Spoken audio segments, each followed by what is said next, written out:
Hello friends, Wednesday breakfast recipe என்னென்னு பார்க்கலாமா? ரொம்ப சிம்பிளாக ஒரு பூரி குருமா பண்ண போகிறோம். அதுக்கு ஃபர்ஸ்ட் ஒரு வானலில் எண்ணெய் ஊற்றிட்டு கடுகு, உளுத்தம்பருப்பு, கடலைப்பருப்பு ஆட் பண்ணிக்கோங்க.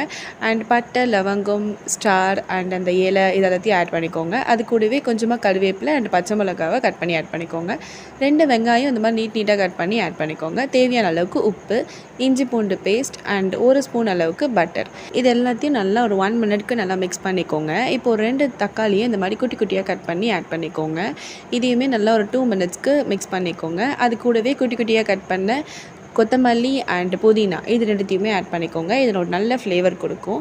அண்ட் அதுக்கப்புறமா ஒரு 300 to 400 ml அளவுக்கு தண்ணி விட்டு இந்த மாதிரி மூடி போட்டு மூடி வச்சுருங்க. இது நல்லா கொதிக்கட்டும். அதுக்குள்ளே நம்ம ஒரு பேஸ்ட் ரெடி பண்ணிடலாம். ஒரு மூடி தேங்காய், பச்சை மிளகாய், 1 ஸ்பூன் அளவுக்கு மஞ்சத்தூள் அண்ட் ஒரு 5 முந்திரி பருப்பு அண்ட் 1 ஸ்பூன் உடச்சிக்கலை இது எல்லாத்தையும் ஃபைன் பேஸ்ட்டாக அரைச்சிக்கோங்க.